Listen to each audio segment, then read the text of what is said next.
Okay, so let's talk about Solana. It's been the darling of the crypto world, right? The big Ethereum killer. But what if that whole story isn't the real one? A new forensic report is making some pretty explosive claims, alleging that the promise of Solana has been systematically hijacked, turned into a private money-making machine for a very select few. Today we're going to dig into that analysis.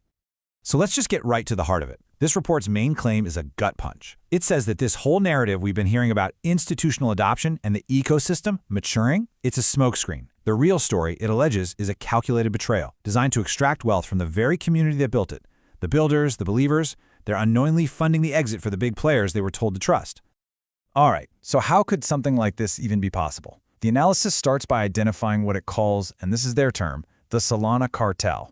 It's a group of powerful firms that, the report claims, have managed to seize control over every critical function of the ecosystem. Yeah, we're talking about some of the biggest names in the space: Multicoin Capital, Galaxy Digital, and Jump Crypto. Now, according to this report, these guys aren't just playing the game, they've rigged it. They haven't just invested in Solana, they've allegedly taken over its entire financial nervous system. The source doesn't see this as a big investment, it sees it as a hostile takeover. And this table here really maps out the alleged web of control. You can see it's not just one thing. These firms have their hands in everything, from governance and network validation to controlling the flow of SOL tokens hitting the market. And critically, they control the narrative, what people hear and think about Solana. The point is, they're not just playing the game, they're writing the rules. Okay, and check this out, because this is probably the most glaring example of the conflicts of interest the report highlights. You've got Galaxy Digital, right? One part of their company is hired to sell the massive pile of SOL from the FTX bankruptcy. Their job is to get the best price possible for creditors. But at the exact same time, another part of their company is financing the buyer who's getting that SOL at a huge 60% discount. They are quite literally sitting on both sides of the table. So let's get to the engine at the heart of this alleged extraction scheme. It's a publicly traded company called Forward Industries. The report doesn't mince words. It calls this thing the dilution machine, designed for one purpose: to transfer wealth from retail investors directly to the VCs. So you might be thinking, Forward Industries, who? And yeah, there's a good reason you haven't heard of them. This wasn't some hot crypto startup. This was a 60-year-old failing company that was about to get kicked off the NASDAQ, a total zombie company. But it had one incredibly valuable asset, its stock ticker. And that was the golden ticket to get access to public markets without the scrutiny of a proper IPO. And this brings us to a part of the story that just seems completely backward, right? The report asks this central question: why on earth would a company that's trying to raise $4 billion by selling new shares to the public simultaneously turn around and authorize spending $1 billion to buy those same shares back? It just doesn't add up. Well, here's the answer the report lands on. That billion-dollar buyback? It's not for the good of the company or its long-term shareholders. No, it's a tool. It's a safety net designed to prop up the stock price and absorb all the selling pressure from the VCs who are cashing out their private shares. It's their exit liquidity. And this right here is what the report calls the synthetic liquidity loop. It's pretty clever in a really cynical way. So, step 1, the company sells new stock to you, the retail investor, raising cash. Step 2, the VCs sell their own private stock to you. And step 3, the company uses the cash you gave them in step 1 to buy back stock, creating a price floor so the VCs from step 2 can get out without crashing the market.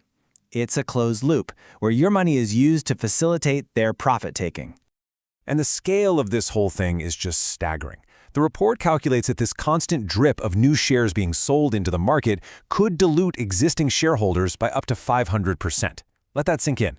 500%.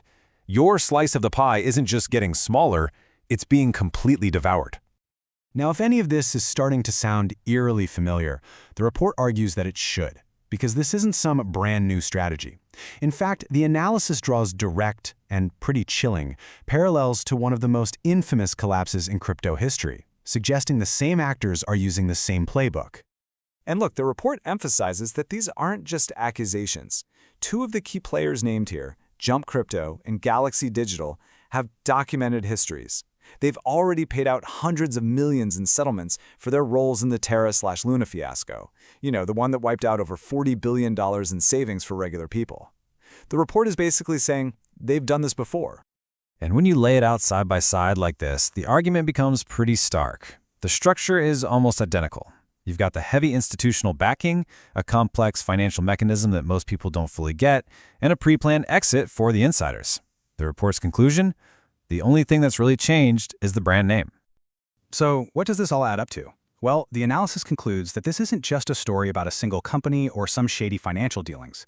It represents a fundamental choice, a critical fork in the road for the entire Solana community and the future of the network itself. This quote really captures the heart of the matter, doesn't it? Thousands of developers and users poured their passion into building Solana because they believed they were creating a decentralized future for everyone. The report argues that dream has been hijacked and their innovation is being exploited to enrich a few.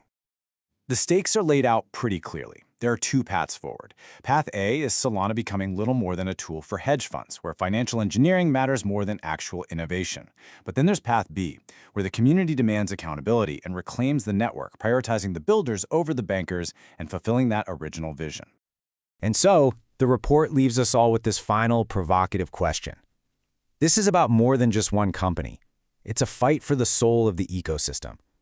It asks whether a decentralized network, built by a community, can truly resist the powerful forces of centralized financial extraction. It's a question for Solana, and maybe for all of crypto.